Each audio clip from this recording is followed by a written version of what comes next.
Shalom, shalom l'Église, et shalom toute la communauté Pain du Soir, et shalom aussi également à l'Église Oracle de l'Éternel, et shalom à tous les gens qui nous suivent aussi de partout, que le Seigneur vous bénisse. Voilà, Dieu a permis encore, bien aimé, que nous soyons encore là devant sa face pour vous apporter la bonne nouvelle, vous apporter l'évangile éternel, cet évangile qui est en train de préparer l'Église pour l'enlèvement. Nous en avons tellement besoin, bien aimés. Voilà pourquoi Dieu a voulu que dans ces temps où nous sommes un peu calmes dans nos maisons, que nous puissions suivre ces enseignements qui va nous aider. Bien aimés, le but de Dieu, c'est que nous héritons le royaume. Le but de Dieu, c'est que même si nous sommes délivrés physiquement, charnellement sur la terre, mais son but réel est que nous puissions, bien aimés dans le Seigneur, hériter son royaume. Voilà pourquoi tous ces enseignements qui vont nous ramener dans l'héritage du royaume, ce sont ces enseignements-là qui sont tellement importants pour l'Église au temps de la fin. Voilà pourquoi nous vous bénissons partout où vous êtes, les hommes de Dieu, les enfants de Dieu, l'Église, que Dieu vous bénisse. Je sais que nous sommes ensemble, même si la distance nous sépare, nous sommes ensemble, même si nous sommes éparpillés dans nos maisons, mais nous sommes à l'église de Dieu. Parce que l'église, ce n'est pas tous ces bâtiments qui nous rassemblent. L'église, ce n'est pas les temples physiques que Moïse avait construits, mais l'église, c'est toi qui es le temple de Dieu. Et pendant que Dieu est encore là, son église, bien-aimée, est encore sur la terre. Son église est permanente sur la terre. Pour partager. Alors, nous voulons, bien aimé, commencer notre enseignement. Nous voulons commencer notre enseignement, bien aimé, dans le Seigneur. Voilà pourquoi nous allons confier ces moments entre les mains du Seigneur. Nous allons confier à Dieu ces moments précieux de l'enseignement, de la parole, que le Seigneur seul nous conduit, que le Seigneur seul nous accorde, bien aimé, le discernement, la compréhension de sa parole, et qu'il nous donne encore la profondeur et la dimension prophétique qui va nous ramener plus proche de Dieu afin de craindre le Seigneur. Voilà, nous allons prier. Éternel Dieu d'Israël, nous te bénissons parce que tu es Elohim. Nous te sommes infiniment reconnaissants pour ces temps si précieux que tu as voulu tant de peur que nous puissions, Seigneur, nous approcher de toi. Oui, il y a des morts, il y a des malades. Mais tu as voulu, Seigneur, que nous soyons comptés parmi les vivants et que la grâce de Dieu soit parmi nous, Seigneur, parce que tu as voulu, Seigneur, que nous soyons en bonne santé pour que nous puissions nous présenter devant toi pour écouter la bonne nouvelle. Bénis ce peuple qui nous suit en ce moment. Bénis ce peuple à qui tu as disposé leur cœur et leur pensée pour écouter, Seigneur éternel, mais ainsi dit le Seigneur. Accorde-leur l'entendement spirituel et surtout le discernement pour qu'au travers de ces enseignements, nous nous approchions encore plus proche de toi et pour enfin, Seigneur, comprendre le mystère et comprendre ce qui est bien et ce qui est mauvais. Je me présente devant toi comme ton serviteur, un simple envoyé.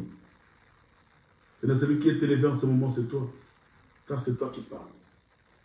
Moi, je suis qu'un simple instrument que tu utilises, Seigneur, pour véhiculer ta parole, ta pensée, pour que cette parole puisse atteindre ton peuple. Merci, Éternel. Sanctifie mon âme, sanctifie mon esprit. Seigneur éternel, accorde-moi l'intelligence divine et la sagesse divine. Toute parole qui sortira de moi pour blesser tes enfants, je le brise au nom de Jésus-Christ de Nazareth. Toute parole, Seigneur, qui sortira de moi pour vexer ton peuple, je le brise au nom de Jésus-Christ de Nazareth.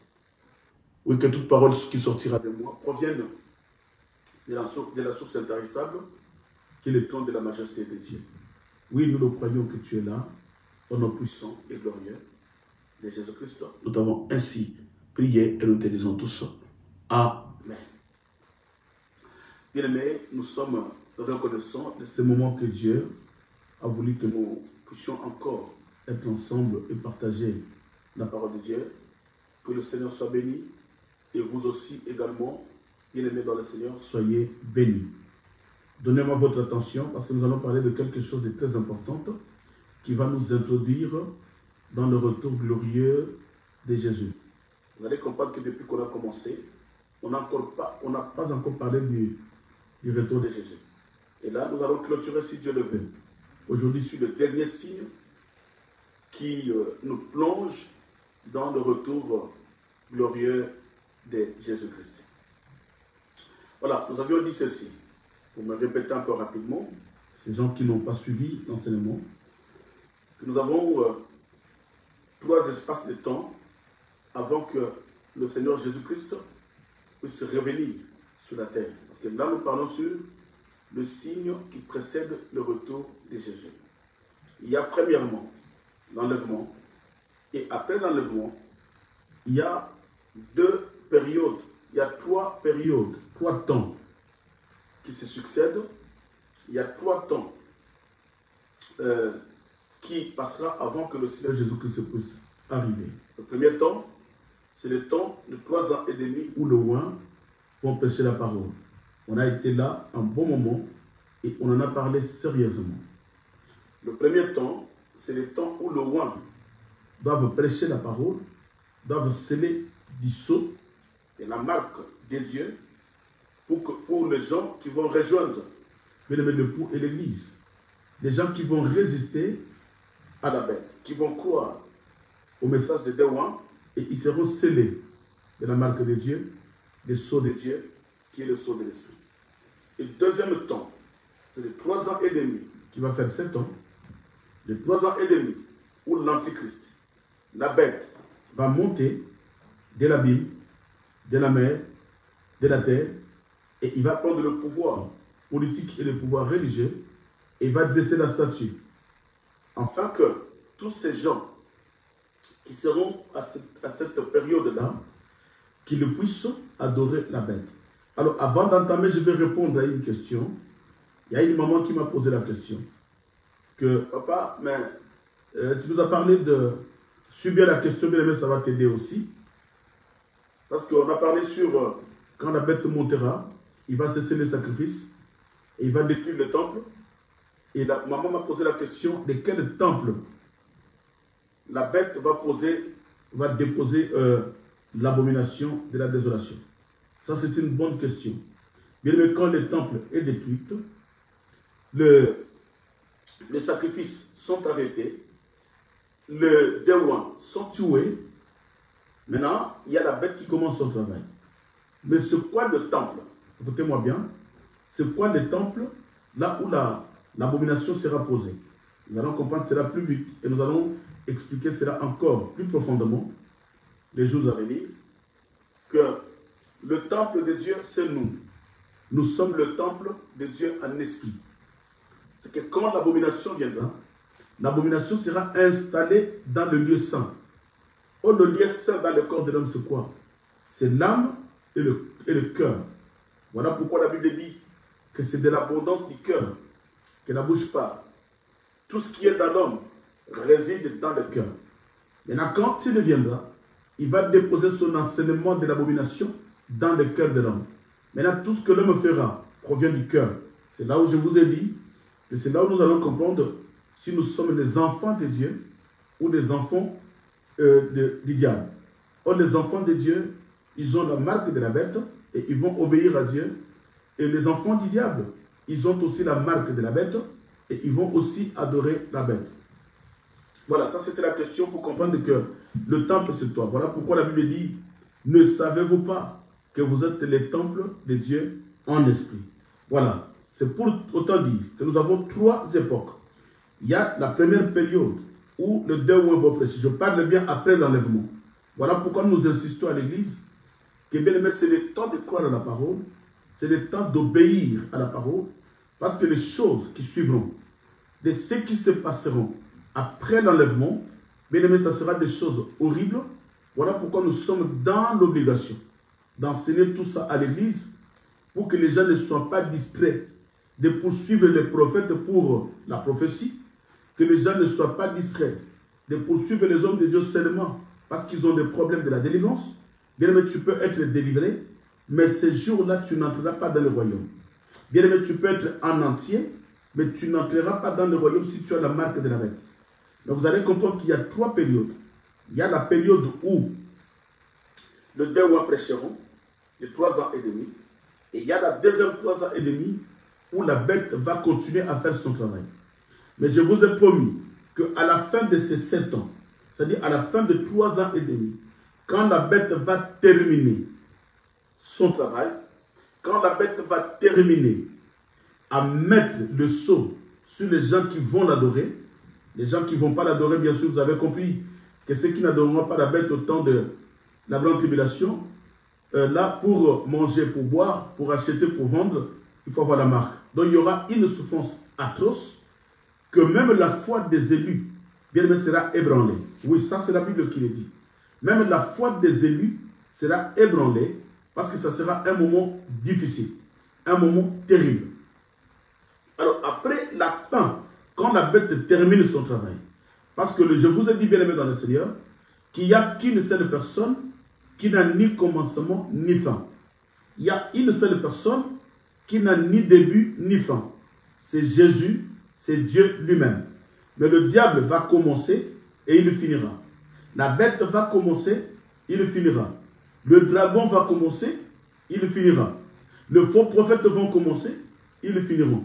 Et là, à la fin de la grande tribulation, bien aimé, c'est la fin ou la fin de son travail. C'est qu'il ne travaille plus. Il a clôturé son travail. Maintenant, il y a une époque. Il y a une époque, plutôt, il y a un temps qui va commencer. C'est quel temps? C'est le temps où je vous ai promis que nous allons parler aujourd'hui. Le temps de 75 jours. Nous allons lire ça dans les Écritures. J'ai intitulé cela « Le temps de la vengeance de Dieu ». Le temps de la colère de Dieu. C'est que le déwa va travailler pendant 3 ans et demi. Après 3 ans et demi, c'est la bête qui travaille. Les déwa vont finir leur travail, ils vont les tuer. Et à la fin de 3 ans et demi, maintenant, il y a la bête qui termine son travail. Maintenant, il y a un temps où Dieu va réserver pour signaler la terre qu'il est en train de venir. Il y a un temps que Dieu a réservé de 75 jours pour dire au monde entier, pour dire à la terre que maintenant son temps pour descendre sur la terre est arrivé. Voilà pourquoi, bien aimé dans le Seigneur, nous devons étudier ce temps-là qui est en train de marquer l'arrivée de Jésus, le retour de Jésus. Et ce temps-là, c'est le temps, on appelle ça le temps de la vengeance de Dieu, le temps de la colère de Dieu. Dieu va manifester sa colère avant qu'il revienne sur la terre. Pourquoi de sa colère? De tout ce que la bête a fait sur son peuple. De tout ce que la bête a fait sur son peuple. Et quand Jésus, avant qu'il revienne, il va d'abord manifester ce temps de la colère. Nous allons lire la Bible. Vous allez comprendre une chose. Daniel chapitre 12, de verset 7 au verset 12. La Bible me dit ceci. Et j'ai entendu l'homme vêtu de lin qui se tenait au-dessus des eaux du fleuve. Il éleva vers le ciel, sa main droite et sa main gauche. Et il jura par celui qui vit éternellement, que ce sera dans un temps, suivez-moi bien, ce sera dans un temps des temps, et la moitié d'un temps, et que toutes ces choses finiront quand la force du peuple saint sera entièrement brisée. Voilà. C'est qu'à la fin de la grande tribulation, là, la fin, c'est-à-dire la force de tous les saints, tellement que les saints ont subi. Les saints ont subi des tourments. Ils ont subi la persécution. Parce que dans la grande tribulation, les gens qui auront la marque de la bête vont vivre aisément. Vont vivre dans la joie. Mais la Bible dit que les gens qui seront les rois, qui vont croire à la parole de Jésus, ils vont subir, bien aimé, un temps difficile dans la grande tribulation. Le verset 8. J'entendis, mais je ne compris pas. Et j'ai dit, mon Seigneur, quelle sera l'issue de toutes ces choses? Il répondit, va Daniel, car ces paroles seront tenues secrètes et scellées jusqu'au temps de la fin, le temps où nous sommes. Plusieurs seront purifiés, blanchis et éprouvés. Les méchants feront le mal et aucun des méchants ne comprendra. Mais ceux qui auront de l'intelligence comprendront. depuis le temps où cessera le sacrifice pendant, perpétuel, et où sera dressée l'abomination du dévastateur, il y aura 1290 jours. Bien, me suivez bien. Il y aura 1290 jours. Permettez-moi, parce que c'est la mathématique, nous allons comprendre. Il dit, depuis que, parce que la bête, écoutez-moi bien, j'ai mon stylo et j'ai un bout de papier, je suis en train de faire des calculs, parce que bien aimé, la prophétie, c'est la mathématique. La bête va régner pendant 1260 jours, qui est égal à 3 ans et demi. Bien aimé, suivez-moi bien. La bête règne pendant 1260 jours, qui est le 3 ans et demi. Mais la Bible dit ceci, que quand Jésus-Christ va envoyer le signe, ça sera quel temps? Il dit, de 1260 jours, il y aura, la Bible dit, de 1290 jours. Donc, la bête travaille 1260 jours, mais Dieu dit, depuis que la bête a commencé à travailler, il y aura 1290 jours, 1290 jours. C'est que, suivez-moi bien, c'est qu'il y a un espace de temps qui se rajoute. Quand la bête termine son... Suivez-moi bien, là nous sommes dans la mathématique prophétique. Quand la bête termine son travail, maintenant Dieu dit que depuis que la bête a commencé, jusqu'à 1290 jours, il y a un espace de temps qui s'ajoute. Donc, 1290 moins 1260, ça nous donne 30 jours. Suivez-moi bien, bien-aimés. Parce que nous devons prêcher la Bible avec exactitude dans la pensée de Dieu. Depuis que la bête a commencé son travail, il a travaillé pendant 1260 jours. Mais Dieu dit ceci, depuis qu'il a commencé, moi j'étais en train d'observer jusqu'à 1290 jours. C'est qu'il y a 30 jours qui se rajoutent. Il y a 30 jours, bien-aimés, qui se rajoutent. Suivez-moi bien. Il y a 30 jours qui se rajoutent. Donc il y a 30 jours. Mais nous allons continuer. Il dit ceci au verset 12. Heureux celui qui attendra et qui arrivera jusqu'à 1335 jours. Il dit heureux celui qui a souffert, mais qui attend jusqu'à 1335 jours. Il y a 1335 jours. Or, si on prend le 1335 jours, moins 1260 jours, ça nous fait 75 jours. Or, le 1335 jours, moins 1280 jours, ça nous donne 45 jours. Plus les 30 jours, ça nous fait 75 jours. Donc, il y a un espace de temps de 75 jours où Dieu va manifester des signes. Cet espace-là, c'est le temps où Dieu va manifester des signes. Mais vous allez comprendre pourquoi Dieu dit dans le verset 12. Heureux, c'est-à-dire heureux pourquoi? Heureux le peuple qui ont souffert à ce temps-là. Heureux les rois qui ont souffert à ce temps-là. Et heureux le peuple de Dieu qui craignait Dieu pendant la grande tribulation. Heureux le peuple qui ont gardé la foi pendant la grande tribulation. Maintenant, le temps de la vengeance arrive. C'est que quand Dieu vient, il vient pour venger tous ces gens qui ont vécu la grande tribulation, mais qui ont gardé la foi. Pourquoi nous disons que c'est le temps de la vengeance de Dieu? C'est que Dieu envoie les signes. Je dis bien, suivez-moi. Dieu ne descend pas encore. Jésus ne descend pas encore. Mais il envoie le signe qui va manifester sa colère. Il envoie le signe qui va manifester sa vengeance. C'est qu'il y a des signes qui descendent. Là, il y a la vengeance de Dieu qui commence. C'est que l'Église doit comprendre. Bien-aimés dans le Seigneur, avant que le Seigneur Jésus-Christ fasse son retour glorieux sur la terre. Parce que quand nous disons le retour glorieux, c'est que Jésus descend sur la terre.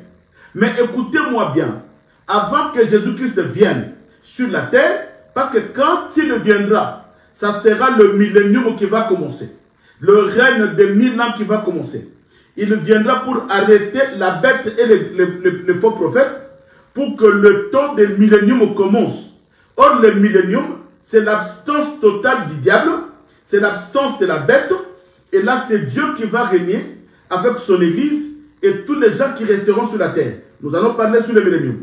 Mais je vous ai dit cela pourquoi? Parce que quand Jésus va revenir sur la terre, il ne viendra pas bien aimé pour juger, mais il viendra pour vivre le millénium sur la terre. Mais avant son arrivée, la Bible dit qu'il va envoyer les signes. Or, tous ces signes-là sera tout simplement la vengeance de Dieu.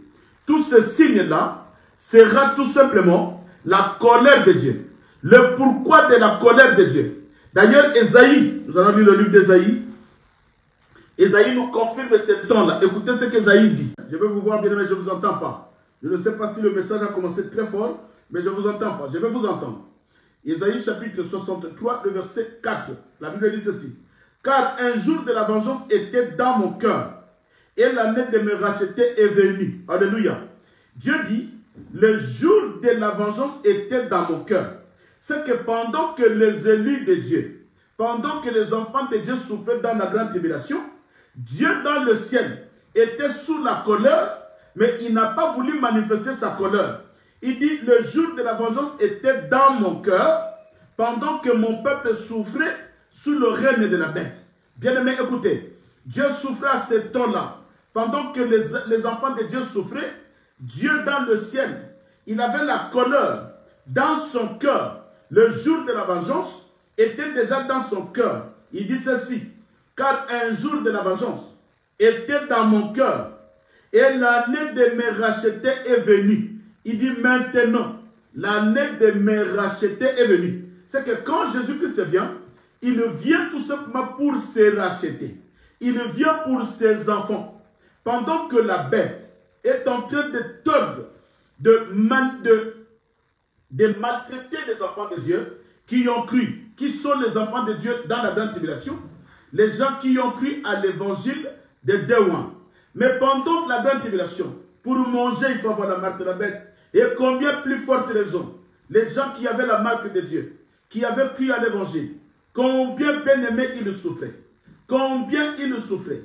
Mais dans cette souffrance-là, Dieu dans le ciel, les yeux de Dieu étaient sur eux. Dans le cœur de Dieu, il préparait déjà le jour de la vengeance. Voilà pourquoi il dit que le jour de la vengeance était déjà dans son cœur. Maintenant, il va manifester cela par les signes avant qu'il revienne. Jérémie nous dit ceci. Nous sommes en train de confirmer tout simplement le jour de la vengeance pour que nous puissions avancer. Jérémie chapitre 10, le chapitre 46, Jérémie 46, le verset 10.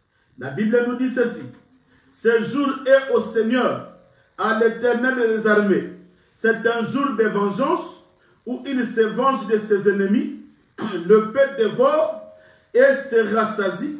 Elle s'enivre de leur sang, car il y a des victimes du Seigneur, de l'Éternel des armées, au pays du septentrion, sur les rives de l'Euphrate. Écoutez, le prophète Jérémie est en train de confirmer que Dieu dans le ciel, pendant que ses enfants souffraient dans la grande tribulation, le jour de la vengeance était déjà dans son cœur. Dieu était en train de souffrir, bien-aimé. Voilà pourquoi je dis à l'église, cherche l'enlèvement maintenant. Ne laisse pas le Seigneur souffrir pour toi. Parce que quand tu vas croire à l'enseignement de Dewan et que tu vas souffrir sous la main de la bête, Dieu aura la souffrance dans son cœur de voir quelqu'un souffrir sous la puissance de la bête. Voilà pourquoi Dieu dit, je répète, ce jour est au Seigneur, à l'Éternel des armées. C'est un jour de vengeance où il se venge de ses ennemis. Le peuple dévore et elle se rassasie. Elle s'enivre de leur sang. C'est cette pensée. Dieu dit, son épée descendra et il va s'enivrer du sang de leurs ennemis. C'est que ce jour-là, il y a le sang qui va couler. Dieu va venger ses ennemis. Mais pourquoi de la vengeance? Nous allons aller plus loin. Bien aimé, le pourquoi de la vengeance. Avant de toucher tous ces signes-là, écoutez-moi, nous sommes en train d'aller tout doucement. Bien aimé, nous allons comprendre quand nous allons parler sur le retour de Jésus. Je suis obligé d'expliquer toutes ces choses parce qu'on ne peut pas aller subitement sur le retour de Jésus sans parler sur cet espace de 75 jours. Pourquoi Dieu a permis, pourquoi Dieu a laissé cet espace de 75 jours avant qu'il revienne. Mais avant d'étudier les signes, bien aimé, avant de toucher les signes qui est dans le ciel, nous allons nous positionner d'abord dans l'ouverture des sceaux. Vous allez comprendre que pendant la grande tribulation, c'est là où les sceaux s'ouvrent. Mais on n'a pas le temps de parler sur l'ouverture des sceaux. Si Dieu veut, si Dieu nous donne le temps, nous allons expliquer l'ouverture des sceaux et toutes les trompettes qui accompagnent les sceaux. Ça, c'est encore un enseignement plus profond. Mais si on s'éternise là, nous n'allons pas terminer le retour de Jésus. Je vous promets que nous allons parler plus tard sur l'ouverture des sceaux. Mais vous allez comprendre que les sceaux s'ouvrent dans la grande tribulation. Mais je vais lire Apocalypse 6. Vous allez comprendre qu'il y a quelque chose qui se passe. Quelque chose qui se passe. Suivez-moi bien. Bien aimé, je vais aller rapidement parce qu'on a tellement de choses à expliquer. Écoutez, Apocalypse chapitre 6, le verset 9 au verset 11. Apocalypse 6, le verset 9 au verset 11. Écoutez ce que la Bible dit. Quand il ouvrit le 5e sceau, c'est pourquoi je vous dis que l'ouverture des sceaux, c'est pendant la grande tribulation. Quand il ouvrit le 6e sceau, ça nous sommes déjà au 6e sceau. Vous allez comprendre pourquoi je suis tombé sur le 6e sceau. Quand il ouvrit le 6e sceau, j'ai vu sous l'autel des âmes de ceux qui avaient été immolés à cause de la parole de Dieu et à cause du témoignage qu'ils avaient rendu. Ici, nous sommes dans la grande tribulation. Quand le 6e sceau fut ouvert, Jean dit, il a vu les âmes de tous ceux-là qui étaient tués par la bête. C'est qu'il y a des gens qui sont morts par la bête pendant la grande tribulation. Et quand il y a l'ouverture de sceau, Jean est en train de voir les âmes de ceux qui ont été tués, les gens de ceux qui avaient cru à l'évangile, mais qui étaient tués par la bête. La Bible dit au verset 10, ils crièrent d'une voix forte. Écoutez, les gens qui étaient persécutés, les gens qui étaient tués par la bête au travers de la grande tribulation, et Jean voit leurs âmes est en train de crier vers Dieu. Leurs âmes est en train de crier vers le Seigneur, en disant, jusqu'à quand, Maître saint et véritable, tarderas-tu à juger et à tirer vengeance de notre sang sur les habitants de la terre? Une robe blanche fut donnée à chacun d'eux, et il leur fit dire de se tenir en repos quelque temps encore, jusqu'à ce que soit complet le nombre de leurs compagnons, des services et de leurs frères, qui devraient être mis à mort comme eux. Ah, bien aimé, écoutez la parole. Bien aimé, suivez-moi bien, écoutez la parole. Pendant que Jean a vu le 6e sceau qui s'ouvrait, dans le 6e sceau, la Bible dit que Jean est en train de voir. Qu'est-ce que Jean voit? Jean voit les âmes des gens qui étaient tués par la bête. Parce que je vous dis que dans la grande tribulation, il y a des gens qui vont être tués. Voilà pourquoi je te dis, n'attends pas ce temps-là, bien-aimé. N'attends pas ce moment-là, ça sera dur. Mais les âmes des gens qui étaient tués dans la grande tribulation, ce sont eux-là que Jean voit. Ils sont en train de crier à Dieu. Seigneur, jusqu'à quand tarderas-tu de venir? Voilà maintenant, ce sont eux qui précipitent le retour de Jésus. Ce sont eux qui précipitent le retour de Jésus par leur prière. Voilà, bien aimé dans le Seigneur, nous disons ceci, que les gens qui étaient morts, maintenant ils sont en train de réclamer. Il dit à Dieu, Seigneur, jusqu'à quand tarderas-tu à venir? Jusqu'à quand vengeras-tu nos sangs? Parce que nous étions tués à cause de toi. Nous étions tués à cause de la parole. Nous étions tués parce que nous avions refusé la marque de la bête. Nous étions tués, Seigneur, parce que nous avons refusé d'adorer la statue. Mais jusqu'à quand, Seigneur? Jusqu'à quand tarderas-tu? Jusqu'à quand viendras-tu pour venger nos sangs? C'est que la prière que ces gens-là, les âmes de ces gens-là font, bien aimé, c'est la prière de la vengeance. C'est qu'ils demandent que Dieu puisse venger. Ils demandent que Dieu puisse venger. Bien aimé, écoutez, à cause de la souffrance. Mais écoutez la réponse de Dieu. Là où ça m'a fait très mal. Bien aimé, la Bible est tellement compliquée. Les gens qui sont en train de pleurer parce qu'ils étaient tués. Bien aimé, suis-moi bien. Les gens qui pleurent, quand est-ce que Jésus reviendra pour venger leur sang qui avait coulé? Ils sont en train de prier, de demander à Dieu de venir. Ils appellent le retour glorieux de Jésus. Ils appellent la vengeance de Jésus. Mais écoutez la réponse de Jésus. Ah, ça me fait mal. C'est pourquoi je dis, bien aimé, Faites attention. Nous devons croire maintenant à la parole. Écoutez la réponse de Dieu. La Bible dit ceci. Maître, tirez la vengeance de votre sang sur les habitants de la terre. Écoutez, Dieu dit ceci.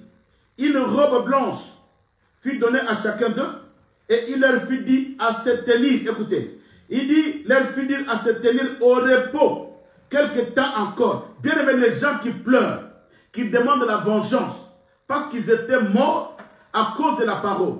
Ils étaient morts parce qu'ils ont refusé la bête. Ils étaient morts parce qu'ils ont refusé l'enseignement de la bête. Ils étaient morts parce qu'ils ont refusé d'adorer la bête. Mais écoutez la réponse de Dieu. Il leur donne le vêtement blanc. Il dit restez encore. Il dit restez encore quelques temps jusqu'à ce que soit accompli le nombre de leurs compagnons de service et de leurs frères qui devraient être mis à mort encore. Bien écoutez ce que Dieu dit. Il dit vous qui pleurez restez encore là jusqu'à ce que les autres meurent. Oh là là. Bien aimé, ça c'est un évangile. Quand tu suis, tu dis, mais pourquoi le Seigneur peut permettre ça? Pourquoi Dieu peut répondre à ceux qui sont en train de pleurer, que restez encore là-bas, là où vous étiez enterrés. Restez encore là-bas jusqu'à ce que le nombre soit accompli. Quel nombre? Les gens qui vont encore être tués. Bien, c'est que Dieu laisse les gens de mourir. Cela signifie quoi? C'est qu'il est en train, dans ce moment-là, de mettre la foi des gens qui ont cru à l'évangile de Dewa. Maintenant, ils mettent leur foi en épreuve. Si réellement ils ont cru à la parole, bien aimé, ils mettent maintenant leur foi en épreuve. Bien aimé dans le Seigneur, aujourd'hui notre foi est mise en épreuve. C'est bien, mais la bête n'est pas là. Notre foi est mise en épreuve. Mais c'est bien, mais la bête n'est pas là. Mais à ce moment-là, bien aimé, ta foi qui sera mise en épreuve, quelle est cette épreuve-là? Bien aimé, aujourd'hui l'épreuve, c'est que des fois tu ne te maries pas, des fois tu as des soucis, des fois tu as des problèmes. Et c'est ça les épreuves. Mais dans cette période-là, les épreuves, bien aimé, ne sera pas le mariage, ne sera pas ce que tu vois, ne sera pas des petites souffrances. Tu manges, tu t'habilles, mais tu as des petites souffrances, c'est l'épreuve. Mais dans cette période-là, bien aimé, l'épreuve sera quoi? Sera la tribulation. La tribulation. Voilà pourquoi Dieu répond aux saints. Il y a les hommes des saints qui crient vers Dieu, qui demandent la vengeance, qui demandent que Dieu puisse descendre parce qu'ils ont tellement souffert. Mais écoutez la réponse de Dieu. Dieu leur répond, attendez encore jusqu'à ce que les autres puissent mourir. Alléluia. Bien aimé, Dieu permet que les autres puissent mourir avant qu'il arrive. Quelle souffrance. Quelle souffrance, bien aimé. Et quelle mort ces gens-là vont mourir? De la mort de la bête. Couper les mains, couper les pieds. De quelle mort? Ça ne sera pas la mort naturelle, mais la mort de la bête. Alléluia. Voilà pourquoi je demande à l'église. Bien aimé, c'est le temps de croire à la parole. Parce que cette mort-là sera une mort horrible. Sera la mort terrible. Mais écoutez, pendant cette période-là, qu'est-ce qui se passe? Pendant que les gens sont en train de souffrir sur la terre, il y a quelque chose qui se passe dans le ciel. Bien-aimé, suivez-moi bien. C'est un enseignement profond. Je veux que tu puisses comprendre cela très bien. Pour que tu puisses craindre Dieu. Pour que tu ne traverses pas des églises en église. Pour aller chercher, bien-aimé, la délivrance que tu n'auras pas. Pour ne pas te déplacer de l'église à l'église. Pour aller chercher la bénédiction et des prophéties bidons. Mais écoute l'évangile qui te donnera la crainte pour que tu prépares ta vie. Pour que tu ne subisses pas tout ce que la Bible est en train d'expliquer d'après l'enlèvement. Apocalypse chapitre 8. Écoutez. Là maintenant nous sommes dans le 7e sceau. Écoutez ce qui se passe. Apocalypse chapitre 8, 1 à 5. Bien aimé, suivez-moi bien. Nous sommes dans Apocalypse chapitre 8, du 1er au 5e verset. La Bible dit ceci. Quand il ouvrit le 7e sceau, maintenant nous sommes dans le 7e sceau, toujours dans la grande tribulation. Quand il ouvrit le 7e sceau, il y a dans le ciel un silence d'environ une demi-heure. Bien aimé, écoutez. Il y a un silence d'environ une demi-heure. Je vais vous comprendre, bien aimé. Quand le 7e sceau était ouvert, la Bible dit, dans le ciel, il y a un silence. Il y a un silence d'environ une demi-heure. Et j'ai vu 7 anges qui se tiennent devant Dieu et 7 trompettes. Les anges avaient 7 trompettes, leur fut donné. Et un autre ange vint et il s'étend sur l'autel. Et il y a un ascenseur d'or, on lui donna beaucoup de parfums, afin qu'il les offre avec le prière de tous les saints. Écoutez, ici encore, il dit, l'ange avait la prière de tous les saints qui étaient tués. La prière de tous les saints sur l'autel d'or qui est devant le trône. La fumée de la parfum monta avec les prières des saints de la main de l'ange devant Dieu. Et l'ange prit l'ascensoir, les remplit du feu de l'autel et jeta sur la terre. Et il y eut des voix de coups de tonnerre, des éclairs et un tremblement de terre. Écoutez bien aimé. Là, quand le septième sceau fut ouvert, bien aimé, je sais que vous êtes en train de suivre attentivement. Soyez attentifs. Quand le septième sceau fut ouvert, d'abord, quand le sixième sceau fut ouvert, Jean a vu la prière des saints, les gens qui étaient tués. Il a vu la prière des saints. Et quand le septième sceau fut ouvert, il voit maintenant les anges qui avaient la prière des saints, qui présentaient ça à Dieu. Bien-aimés dans le Seigneur. C'est pourquoi je dis à l'église, bien-aimés, il y a pourquoi le Seigneur Jésus-Christ va faire son retour. Pourquoi? Parce qu'il y a eu la prière des saints. Il y a 2 dimensions de la prière. Il y a la prière des saints, bien-aimés, qui était en train de crier. Maintenant, quand cela est tombé dans les oreilles de Dieu, bien-aimés, suivez-moi bien. Les saints qui étaient tués et les saints qui étaient restés sur la terre, les gens qui ont crié à l'évangile de Déouan, tellement que la souffrance est devenue atroce, tellement que la souffrance était dépassée, ils ont commencé à prier et à crier. La Bible dit que leur cri est monté vers le Seigneur. Maintenant, quand le Seigneur a écouté les cris, la Bible dit ceci, dans le ciel, à cause de la prière des saints, à cause de la prière des gens qui étaient tués, parce qu'ils n'ont pas voulu adorer la bête, la Bible dit qu'il y eut dans le ciel, écoutez-moi bien, il y eut dans le ciel un silence d'environ une demi-heure. Mais qu'est-ce qui se passe dans ce silence? C'est là où nous nous posons la question, bien-aimés. Qu'est-ce qui se passe dans ce silence-là? Dieu ne s'occupe pas de tout ce temps-là, mais Dieu, bien-aimé, a laissé la terre.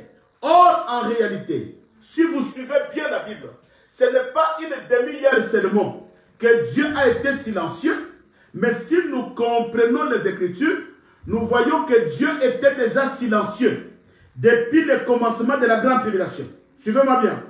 Depuis que les Déouans étaient morts, écoutez-moi bien, depuis que la bête a tué les Déouans, déjà il y a eu le silence de Dieu. Il y a eu le silence de Dieu parce que la bête est en train de maltraiter les gens, mais Dieu ne parle pas. La bête est en train de tuer, Dieu ne parle pas. La bête est en train de sceller les gens sur sa marque, Dieu ne parle pas. C'est que dans le ciel, le silence n'était pas tout simplement une demi-heure, mais le silence était depuis que la bête a commencé son travail, la bouche de Dieu était fermée, il y a eu déjà le silence sur la terre. Mais qu'est-ce qui se passe maintenant dans cette période-là? Pendant que, écoutez-moi bien, mes amis, pendant qu'il y a le silence sur la terre, dans le ciel, dans cette période-là, de silence d'une demi-heure, il y a quelque chose qui se passe dans le ciel. Bien aimé, écoutez, les gens ont vu le silence d'une demi-heure dans le ciel, mais il y a quelque chose qui s'est passé dans le ciel. Qu'est-ce qui s'est passé? Daniel, le chapitre 7. Alléluia. Oh, l'évangile. Daniel, le chapitre 7. Écoutez bien aimé. Daniel, chapitre 7, le verset 8 au verset 11. La Bible nous dit ceci. Daniel, chapitre 7. J'ai considéré les cornes et voici une autre petite corne sortie du milieu d'elle. Et 3 des premières cornes furent arrachées devant cette corne. Et voici, elle avait des yeux comme les yeux d'homme et une bouche qui parlait avec l'arrogance. Le verset 9. Je regardais pendant que l'on plaçait les trônes. Écoutez, pendant qu'il y a le silence, il y a un travail qui se fait dans le ciel. J'ai regardé pendant que l'on plaçait les trônes et l'ancien des jours s'assit. Son vêtement était blanc comme la neige et les cheveux de sa tête étaient comme de la laine pure. Son trône était comme des flammes de feu et le roue comme un feu ardent. Un fleuve d'eau, un fleuve de feu. Écoutez, un fleuve de feu coulait et sautait devant lui. 1000 milliers de cerveaux et 10 000 millions se tenaient à sa présence. Le juge s'assit et les livres furent ouverts. Je regardais alors, à cause des paroles arrogantes que prononçait la corne qui était la bête, et tandis que je regardais, l'animal fut tué et son corps fut détruit, livré au feu pour être brûlé. Bien-aimés, écoutez, écoutez, nous traversons un moment, je vous dis, c'est le moment de la vengeance de Dieu, mais c'est un enseignement fort pour arriver au retour de Jésus. Mais écoutez, qu'est-ce que Daniel voit? Daniel dit ceci. Pendant qu'il y avait un silence d'environ une demi-heure dans le ciel, pendant que les gens pleuraient sur la terre, or, pendant ce silence-là, il y a quelque chose qui s'est passé dans le ciel. Et Daniel a vu cela pendant que Jean dit qu'il y a eu un silence d'une demi-heure. Mais écoutez, Daniel explique que dans ce silence-là, il y a quelque chose qui se passe dans le ciel. Qu'est-ce qui se passe? Il y a le trône de Dieu qui commence à s'installer. Alléluia. Le trône commence à s'installer. La Bible dit que c'est le trône du jugement. C'est que pendant ce silence, il y a le trône de Dieu qui commence à s'installer. Il y a les anges de Dieu qui ont eu déjà des trompettes. Le trône commence à s'installer. Il y a des juges qui se mettent dans chaque trône. Bien aimé, c'est que Dieu commence déjà à préparer le jugement. Dans ce silence-là, dans le ciel, Dieu commence à placer le trône du jugement. Parce que le trône du jugement arrive. Pendant que le monde voit qu'il y a un silence dans le ciel, or dans ce silence-là, bien aimé, il y a le trône qui commence à s'installer. C'est comme si il y a un concert, ils installent le podium pour dire que voilà, on installe le podium, on installe les instruments parce que le concert va commencer. Or, dans le ciel, on installe, bien aimé, des trônes. Il y a des juges qui commencent à prendre place. Alléluia. Oh, on installe des trônes. La Bible dit, Daniel a vu que pendant ce silence-là, on est en train d'installer le trône et sur le trône, il y a des juges qui prennent déjà la place parce que le jugement va bientôt commencer. Alléluia. Le jugement va bientôt commencer. Et la Bible dit que sous le trône là, il y a le fleuve de feu. Et le fleuve de feu qui sort. C'est que le fleuve de feu, c'est déjà l'image de jugement. Parce que Jérémie 23, 29 dit, dans Jérémie 23, 29, la Bible dit, ma parole n'est-elle pas un feu? Voilà pourquoi cela signifie que toute la parole qui sortira de ce trône-là sera le parole de feu qui sera le jugement. C'est que le temps de jugement commence déjà à arriver. Alléluia. Or, quand Daniel parle des juges, mais là-bas nous avions lu dans Apocalypse, Apocalypse parle des anges. Il y a écoutez-moi bien, écoutez-moi. Daniel nous parle des juges qui s'assoient sur le trône, là où le feu sort pour commencer à juger. Or, Apocalypse, Jean nous dit, il a vu des anges avec des trompettes de jugement qui vont déjà commencer à sonner la trompette de jugement. C'est que le temps de jugement commence déjà à arriver. C'est que le travail des juges et le travail des anges qui sont la trompette, c'est le même travail de jugement parce que le jugement approche. Voilà pourquoi nous disons à l'église bien-aimée, nous devons faire un effort parce que le temps du jugement approche. La trompette que les anges sonnera, ça sera la trompette de jugement. Mais nous sonnons la trompette de rassemblement. Voilà pourquoi nous disons à l'église, venez rassembler tout autour de l'agneau. Venez rassemblons-nous tout autour de la parole. Mais à ce temps-là, les trompettes qui sonneront seront les trompettes de jugement. Voilà pourquoi, bien-aimés, dans cette période-là de silence dans le ciel, les gens voient le silence. Dieu ne fait rien. Les gens voient le silence. Voilà, je vais ramener ça dans le sens doctrinal. Bien-aimé dans le Seigneur, le silence de Dieu dans ta vie, ce n'est pas que Dieu ne te voit pas. Le silence de Dieu dans ta vie, ce n'est pas que Dieu t'a abandonné. Pendant que Dieu est dans le silence, tu as prié. Tu vois, Dieu est toujours silencieux. Dieu ne dit rien. Dieu ne répond pas. Or, dans le silence de Dieu, il y a le trône qui commence à se mettre sur place. Dans le silence de Dieu, Dieu est en train de préparer le jugement. Dieu jugera tous ces gens qui menacent ta vie. Dieu jugera tous ces gens qui dérangent ta vie. Les gens qui ont la bête qui avait dérangé le sang. Bien-aimés dans le Seigneur, dans toute cette période-là de silence de Dieu, or dans le ciel, Dieu prépare le trône de jugement. Il dit oui, mon peuple a tant souffert. Maintenant le temps de jugement est là. Il a placé le trône et il a placé le juge. Entre-temps, pendant que le juge prend place pour juger le monde, à côté de Dieu, il y a aussi les anges qui vont sonner les trompettes de jugement pour que le jugement commence. Alléluia. Oui, bien-aimé dans le Seigneur. Oui, je dis oui, bien-aimé dans le Seigneur. Que Dieu soit béni. Que Dieu soit béni. Bien-aimé, le jugement de Dieu, c'est le 7 trompettes. Écoutez-moi bien, les 7 trompettes qui vont sonner, ça sera les trompettes de jugement. Voilà pourquoi, quand l'église est sous la terre, suivez-moi bien, quand l'église est sous la terre, le chiffre 7, c'est le chiffre de la perfection. Le chiffre 7, c'est le perfectionnement de ça. Mais quand l'église sera enlevée, le chiffre 7 change d'explication. Le chiffre 7 change d'interprétation. Ce n'est pas le chiffre de la perfection, mais c'est le chiffre du jugement. Voilà pourquoi il y aura 7 trônes qui vont s'installer. Il y aura 7 trompettes qui vont être sonnées. Parce que le temps de jugement est là. Voilà même au temps de Caïn. Quand Caïn avait tué Abel, Dieu a pris le sang de Caïn. Il a mis sur le front de Caïn.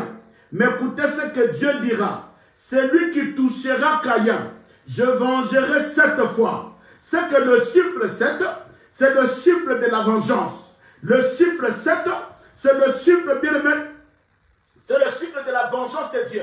C'est le chiffre de la colère de Dieu. Dieu dit, celui qui touchera Caïn, je vengerai 7 fois. Je vengerai 7 fois. Voilà pourquoi, bien aimé, au temps de Meshach, Shadrach et Abednego, quand ils ont refusé d'adorer la statue du roi, qu'est-ce que le roi a dit dans Daniel 3, 19? Le roi avait dit ceci: chauffez-moi la fournaise au 7e degré. Alléluia. C'est que la fournaise n'était pas chauffée au 7e degré. Mais le jour-là, pour juger Shadrach, Meshach et Abednego, le roi a recommandé, le roi a demandé que la fournaise soit chauffée au 7e degré. C'est que c'était l'image, bien aimé, c'était tout simplement l'image du jugement, de la vengeance de Dieu. Voilà pourquoi, bien aimé dans le Seigneur, nous disons ceci, que le temps est là où Dieu va manifester sa colère. Le temps est là où Dieu va manifester sa colère. C'est dans cette période-là, de 75 jours, dans cette période de temps, de 75 jours, c'est le temps de la colère de Dieu. Jésus ne reviendra pas sans venger ses élus. Il ne descendra pas sans venger les gens qui ont souffert. Jésus ne reviendra pas sans venger les gens qui auront la marque de Dieu, mais à qui la bête a fait souffrir. Bien-aimés, écoutez-moi. Écoutez-moi. Apocalypse chapitre 8. Nous sommes toujours dans le livre d'Apocalypse. Parce que c'est des mystères. Alléluia. Oh, les enfants de Dieu, soyez bénis.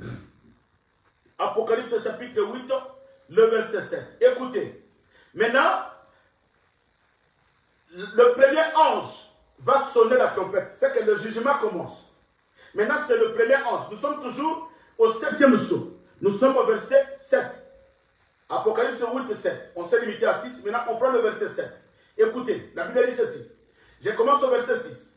Apocalypse 8, le 6e au 7e verset. La Bible nous dit ceci.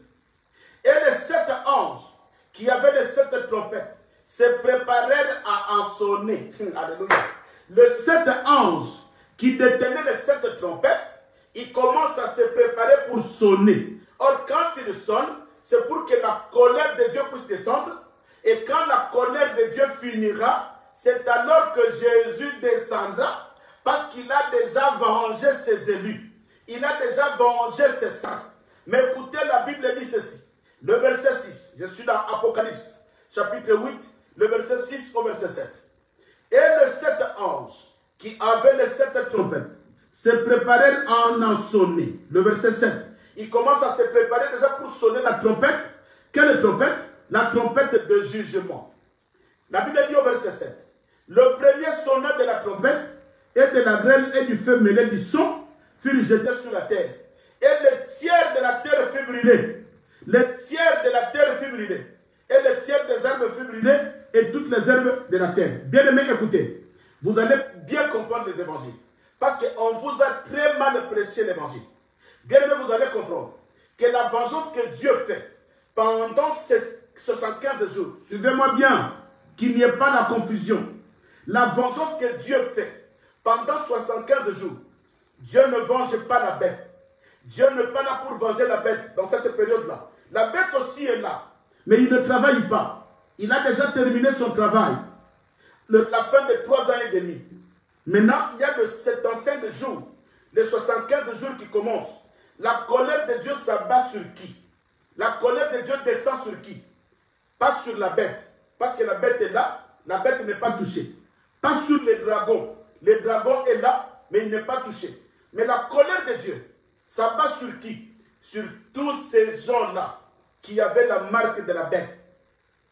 Parce que la bête lui-même, il y a son temps, on va l'arrêter. Mais là, c'est la colère de Dieu qui descend sur les gens qui n'ont pas cru à l'évangile. Bien aimé, écoutez-moi bien. C'est le temps de croire à la parole. N'attendez pas ce moment-là.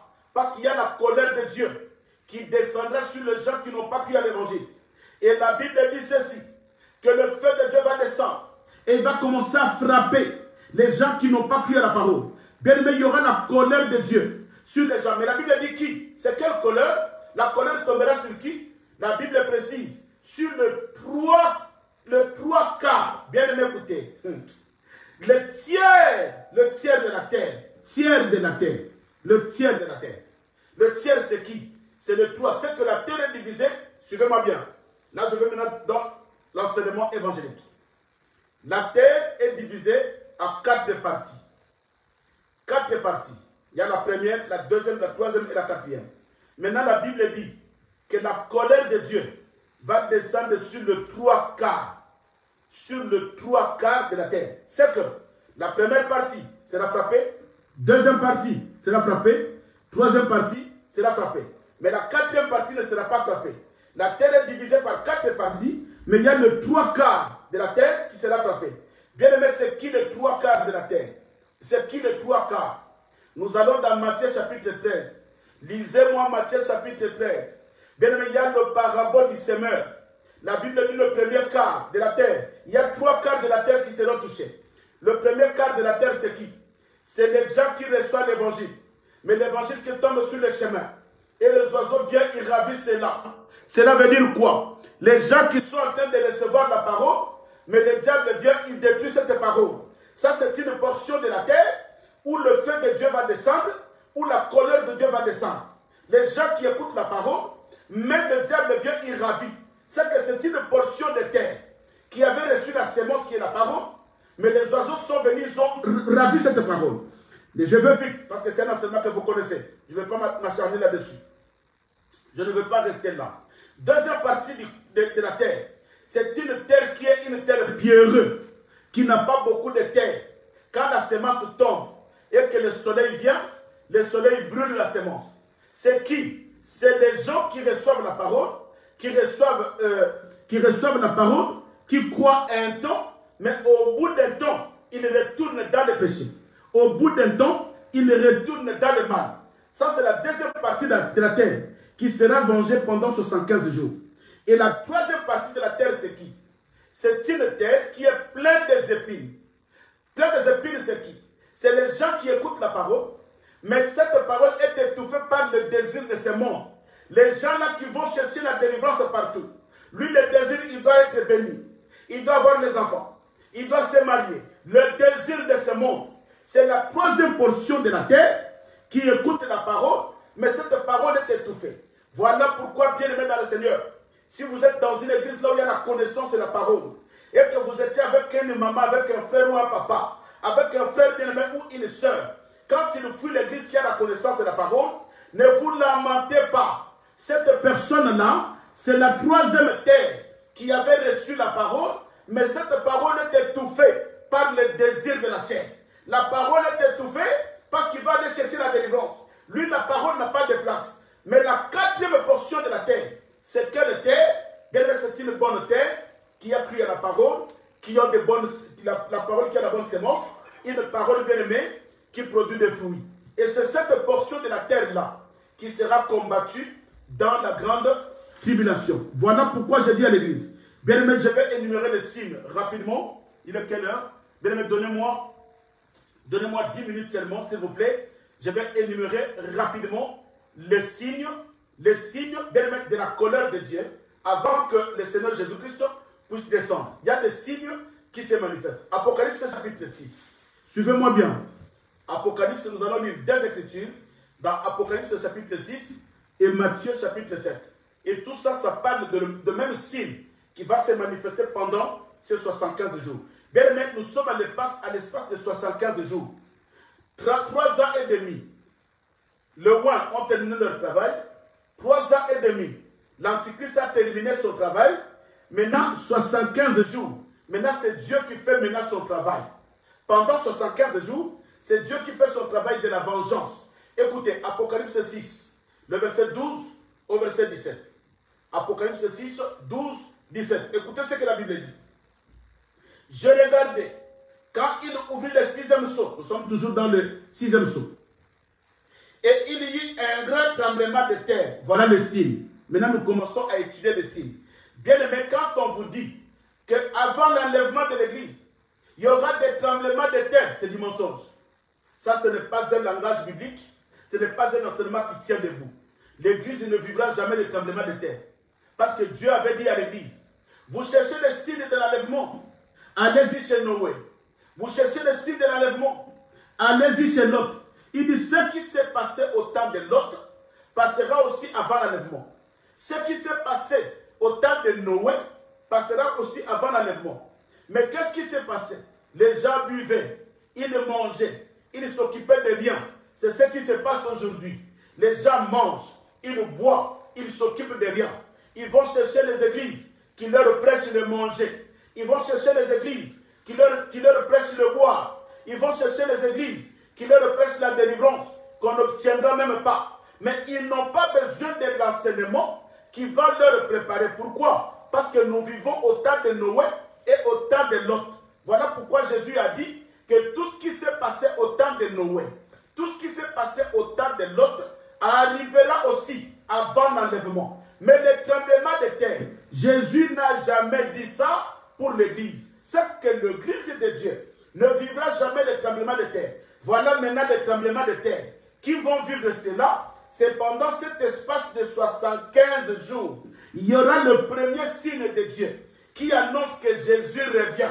Le premier signe qui annonce que Jésus revient, c'est le tremblement de terre. Alléluia. Pourquoi le tremblement de terre, bien-aimé? Parce que le jour où Jésus était mort, souvenez-vous, dans Matthieu, chapitre 27, je vais lire ça. Souvenez-vous, bien-aimé, vous allez comprendre le pourquoi des tremblements de terre. Matthieu, chapitre 27, le verset 50 et le verset 51. La Bible dit ceci. Le jour où Jésus était mort, écoutez, je vais lire cette écriture. Le jour où Jésus était mort, il y avait le tremblement de terre. Il était enterré. Le jour où Jésus était ressuscité, il y avait le tremblement de terre. Nous allons lire ça. Et le jour de son avènement, le jour où il reviendra sur la terre, il y aura encore le tremblement de terre. Parce que Jésus, bien-aimé, personne ne peut blaguer avec cet homme de Jésus. Vous l'avez tué, vous allez voir le tremblement de terre. Il est ressuscité, vous allez voir le tremblement de terre. Maintenant, le jour de son retour, il y aura encore le tremblement de terre. Écoutez le jour de sa mort. Matthieu chapitre 27, le verset 50, le verset 51. La Bible dit ceci. Et voici, le verset 50. Jésus poussa de nouveau un grand cri et il rendit l'âme. Jésus mourra.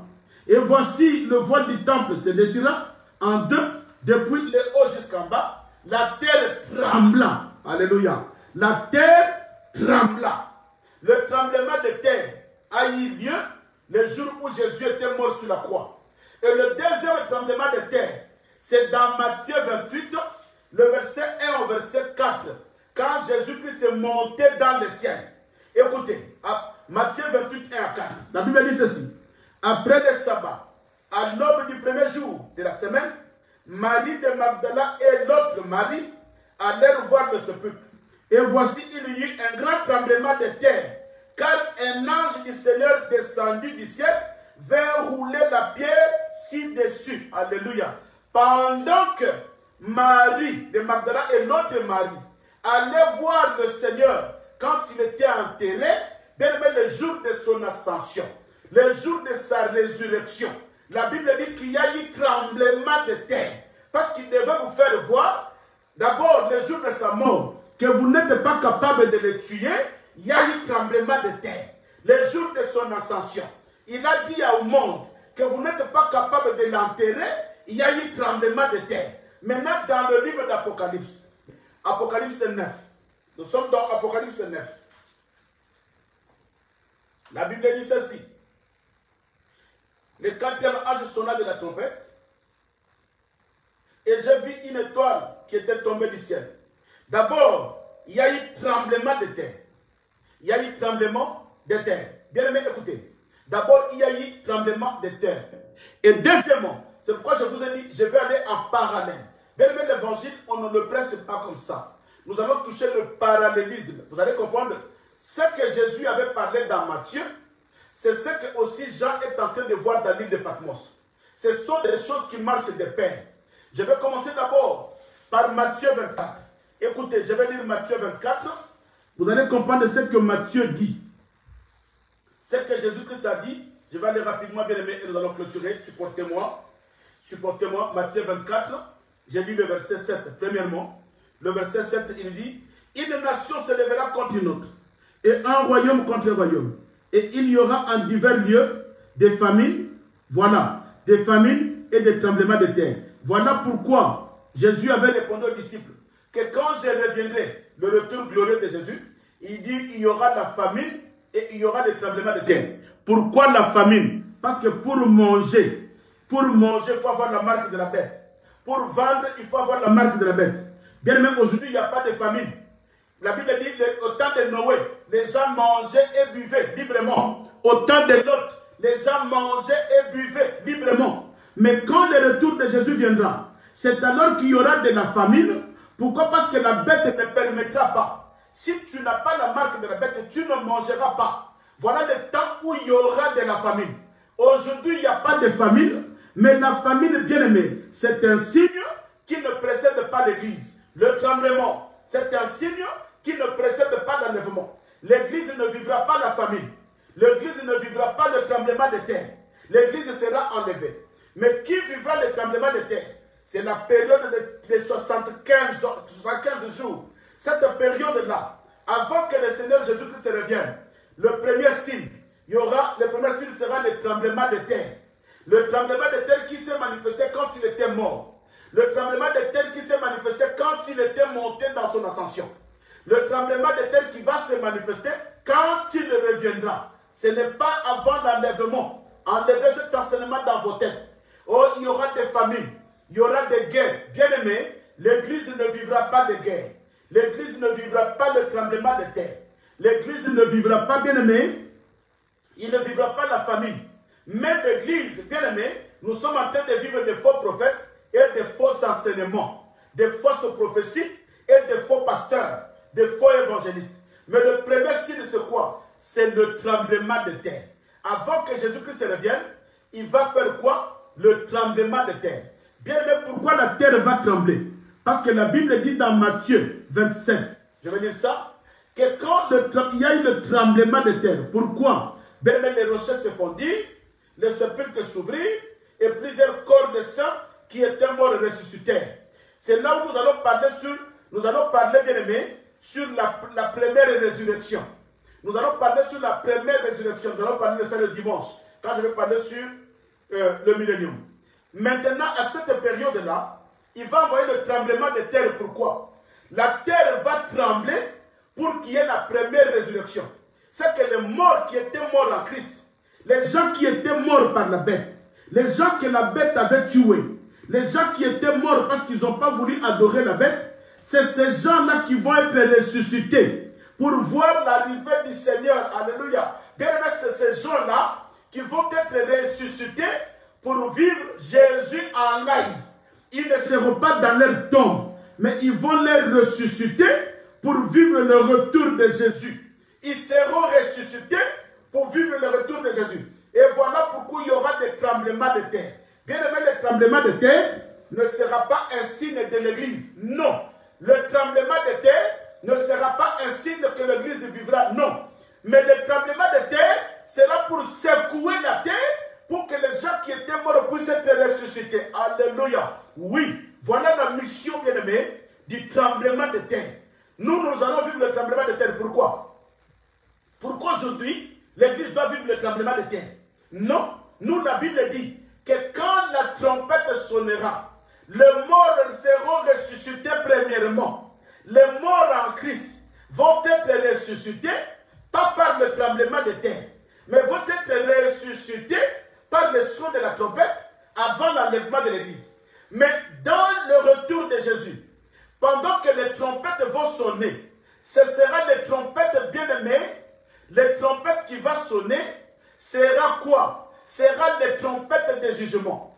Mais avant qu'il juge, avant qu'il commence le jugement, il faut d'abord qu'il secoue la terre.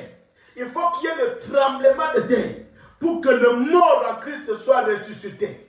Les gens qui étaient morts dans le Seigneur soient ressuscités. Voilà pourquoi je dis à l'Église, n'écoutez pas de faux enseignements, bien-aimés. Écoutez l'évangile éternel. C'est cet évangile qui te donnera la vie. C'est cet évangile, bien-aimé, qui t'approche vers le Seigneur. Ah, dis-moi amen, je vais voir vos amens. Oui, je vais voir vos amens. Donnez-moi quelques minutes seulement et je vais clôturer.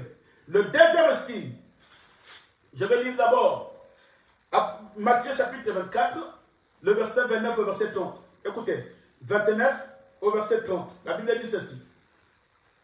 Aussitôt, après ce jour de détresse, écoutez, il dit aussitôt, après les jours de détresse. C'est quoi les jours de détresse? C'est la grande tribulation. Donc, aussitôt que le jour de détresse prend fin, maintenant le signe de son retour commence. Aussitôt, après ce jour de détresse, il dit aussitôt, après les jours de détresse. Le jour de détresse, c'est le jour de la grande tribulation. Le jour de la souffrance. Maintenant, aussitôt, quand ce jour-là prend fin, bien aimé, il y a le signe qui commence. Quel signe? Il énumère. Là, il a commencé d'abord par le tremblement de terre. Et ici, il va énumérer 4 signes encore. C'est quoi? Il dit le soleil s'obscurcira. La lune ne donnera plus la lumière. Les étoiles tomberont et les puissances de cieux seront ébranlées. Bien aimé, il y a 4 signes. Dans cette période-là, des 75 jours, premièrement, c'est le tremblement de terre. Deuxièmement, Matthieu dit, mais il y a le soleil qui deviendra noir. Ça va s'obscurcir. Et troisième signe, il y a la lune qui ne donnera pas la lumière. Quatrième signe, il y a les étoiles qui tomberont. Bien aimé, écoutez, le 4 signe là, Apocalypse aussi nous dit la même chose. Écoutez ce qu'Apocalypse nous dit. Il nous dit ceci, bien aimé. Il nous dit ceci, écoutez. Dans Apocalypse, écoutez, nous allons chercher cela. Apocalypse chapitre 6, le verset 12. Écoutez ce que la Bible dit. J'ai regardé. Quand il ouvrit le 6e sceau, il y eut un grand tremblement de terre. C'est ce que Matthieu a dit. Il a compris. Deuxième signe. Le soleil devient noir comme le sac des scribes. C'est ce que Matthieu a dit. Que le soleil s'obscurcira. Ici, Jean dit, le soleil devient noir. Troisième signe. Matthieu avait dit, la lune ne donnera plus la lumière. Mais écoutez, Jean dit, la lune entière devient comme le sang. Donc la lune devient le sang. C'est l'interprétation de ce que Matthieu avait dit. Vous allez comprendre. Et le 4e signe, Matthieu dit que les étoiles tomberont du ciel. Mais Jean dit, et les étoiles du ciel tomberont sur la terre. Matthieu dit, 4e signe, que les étoiles tomberont du ciel. Jean aussi confirme que les étoiles du ciel tomberont de la terre. Cela signifie quoi? Bien-aimés dans le Seigneur. Quand, suis-moi bien, nous allons expliquer cela. Bien-aimés, suis-moi bien. Pourquoi le tremblement de terre? C'est parce qu'il fallait que la terre soit secouée pour que les gens, les morts que la bête avait tué soit ressuscité. Leur résurrection. C'est pourquoi je vais parler le dimanche sur la première résurrection. Il y a des gens qui seront ressuscités, qui étaient tués par la bête. Parce que le temps de la bête, bien aimé, la mort va exister. La mort va exister. Mais pendant ce temps-là, suivez-moi bien, pendant ce temps-là, bien aimé, le temps de la vengeance, suivez-moi bien, pendant le temps de la bête, les 3 ans et demi de la bête, la mort va exister. Il va tuer les gens. Ce sont ces gens-là, leurs âmes vont crier que Jésus-Christ revienne, venger. Pourquoi? Parce qu'ils ont tellement souffert. Mais pendant 75 ans, la mort pendant 75 jours, la mort ne va pas exister. Pourquoi? Écoutez, je vais lire ça. Apocalypse 9, 1 à 6. Écoutez. Le 5e ange sonna de la trompette, et j'ai vu une étoile qui était tombée du ciel sur la terre. Le ciel, la clé du puits de la Bible lui fut donnée. Et elle ouvrit le puits de la Bible et il monta du puits de fumée comme la fumée d'une grande fournaise. Et le soleil et l'air furent obscurcis, c'est le même signe, par la fumée du puits. Des sauterelles sortirent de la fumée et répandirent de la terre, et il leur fut donné le pouvoir, comme le pouvoir qu'on avait les scorpions de la terre.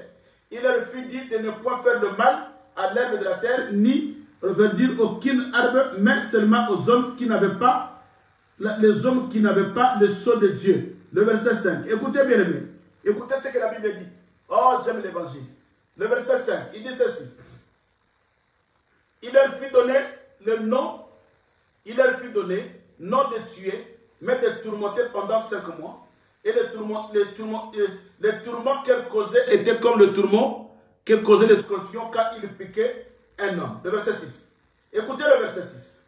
Le verset 6. Là, nous sommes dans cet espace de 75 jours. Écoutez ce que le verset 6 dit. En ce temps-là, les hommes chercheront la mort et ils ne la trouveront pas. Ils désireront mourir et la mort fuira loin d'eux. Alléluia. Oh, il dit à ce temps-là, les hommes chercheront la mort. Qui vont chercher la mort? Les gens qui ont la marque de la bête. Parce que quand Dieu va descendre, il va commencer à les frapper. Il va commencer à le juger. Maintenant, les gens vont chercher la mort. La Bible dit, ils vont aller vers les montagnes. Daniel dit, ils diront aux montagnes, tombe sur nous. Mais la mort n'existera pas. Parce qu'à ce moment-là, bien aimé, la bête n'a pas le pouvoir et Dieu ne va pas tuer. Il va maltraiter tous ces gens-là. Toi qui attends avoir la marque de la bête, dans la grande tribulation, les saints seront maltraités. Mais dans l'espace de 75 jours, c'est maintenant les gens qui ont la marque de la bête qui vont être maltraités. Ils vont chercher la mort. La mort ne va pas exister. Il va aller tomber dans l'eau. Bien aimé, l'eau va le repousser. Il va plonger dans le feu. Le feu va le vomir. La mort ne va pas exister. Pourquoi ils vont chercher la mort? Parce que la vengeance de Dieu, bien aimé, est plus que la vengeance de la bête. La vengeance de Dieu est plus que la vengeance de la bête.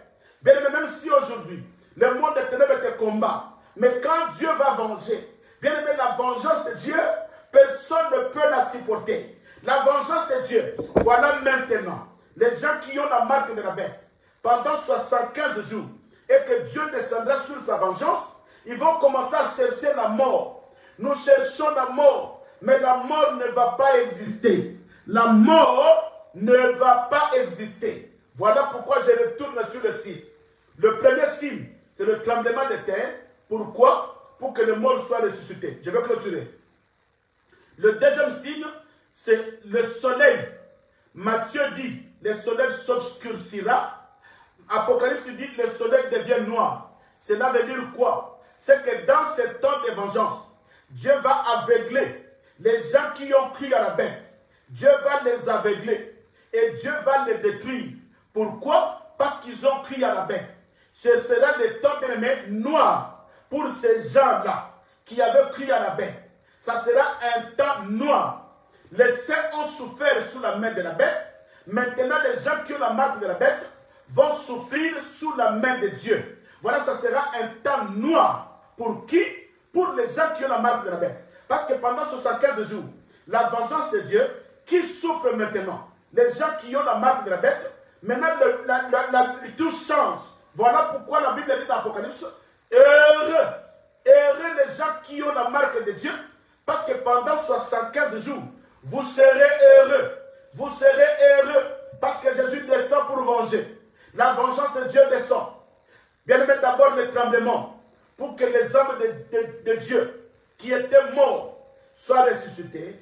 Deuxièmement, le soleil deviendra noir pour que les gens qui avaient la marque de la bête ne voient pas qu'ils traversent un temps sombre. Et le troisième signe, Matthieu dit, la lune ne donnera plus la lumière, mais Apocalypse dit, la lune devient le sang. Or, le sang, c'est le temps du carnage. C'est que Jésus va envoyer son armée, ça sera le temps du carnage.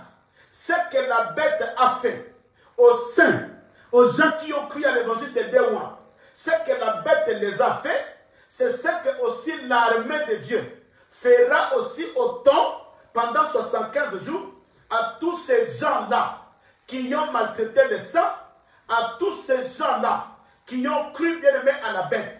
Pendant 3 ans et demi, la bête a maltraité le saint qui ont cru à l'évangile de Déouan.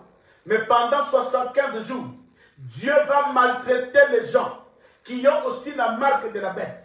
Voilà pourquoi la lune deviendra le sang. Pourquoi? Parce que dans sa vengeance, il y a le sang qui va couler. La mort ne va pas exister. Il y a le sang qui va couler parce qu'il va frapper avec l'épée, mais la mort n'existera pas. Le quatrième signe, c'est les étoiles qui tomberont. Matthieu dit, les étoiles tomberont du ciel.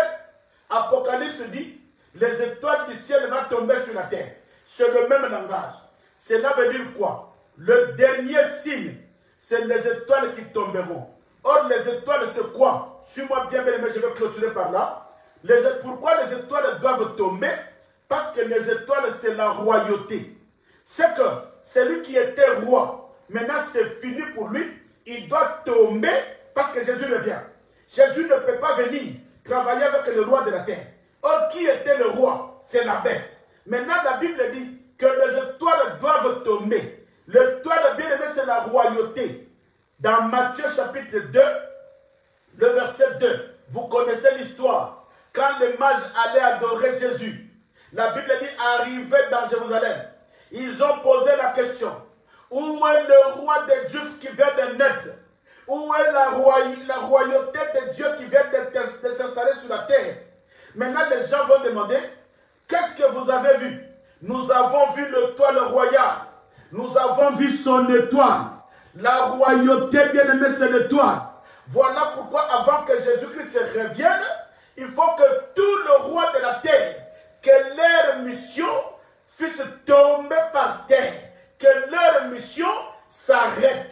Voilà pourquoi le dernier signe pour que Jésus-Christ revienne, les étoiles doivent tomber. C'est que les gens qui étaient au-dessus, les gens qui régnaient, le roi qui régnait, tout le roi de la terre qui représente la bête, bien aimé, tout le roi de la terre doit tomber avant que Jésus revienne. Jésus ne reviendra pas pendant qu'il y a encore le roi qui règne. Jésus ne viendra pas. Mais avant que Jésus revienne, il faut que tout le roi bien-aimé tombe. Il faut que tout le roi tombe. Donc la bête doit tomber. Le dragon doit tomber. Et tout le roi qui règne doit tomber. Celui qui, la bête bien-aimée, qui avait le pouvoir politique doit tomber. La bête qui avait le pouvoir religieux doit tomber avant que Jésus-Christ revienne sur la terre. Gloire au Seigneur. Voilà, bien aimé dans le Seigneur. J'ai voulu clôturer, excusez-moi. J'ai dépassé tellement de temps. Mais j'ai voulu tout simplement clôturer, bien aimé, aujourd'hui avec l'espace de 75 jours. Qu'on ne vous enseigne pas d'autres évangiles qui ne tiennent pas debout. Nous n'avons qu'un seul évangile, qui est l'évangile éternel.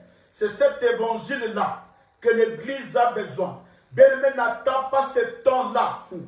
N'attends pas ce temps-là, parce que ça sera un temps fort. Mais les anges et les âmes de Dieu, les gens qui étaient morts, ce sont eux-là qui ont précipité le retour de Jésus. Ils étaient en train de réclamer. Réclamer, Seigneur, jusqu'à quand tu reviendras? jusqu'à quand tu descendras pour juger cette nation qui nous a tellement maltraités, jusqu'à quand tu reviendras. Bien-aimé, ça c'est le temps, le 75 jours qui va s'ajouter avant que Jésus-Christ revienne. Voilà la parole de Dieu. Bien-aimé, que le Seigneur vous bénisse, que le Seigneur bénisse toute la communauté Pain du Soir, que le Seigneur bénisse l'église oracle de l'Éternel, qu'il bénisse aussi tous les hommes de Dieu qui prêchent l'évangile avec pureté, qui prêchent l'évangile avec exactitude. Ça, c'est l'évangile pur, l'évangile de l'exactitude que l'église bien-aimée a besoin. Et que Dieu bénisse le couple visionnaire. Papa Crispin et Maman Cathy, que la main de Dieu les accompagne. Que Dieu le bénisse, que Dieu le soutienne.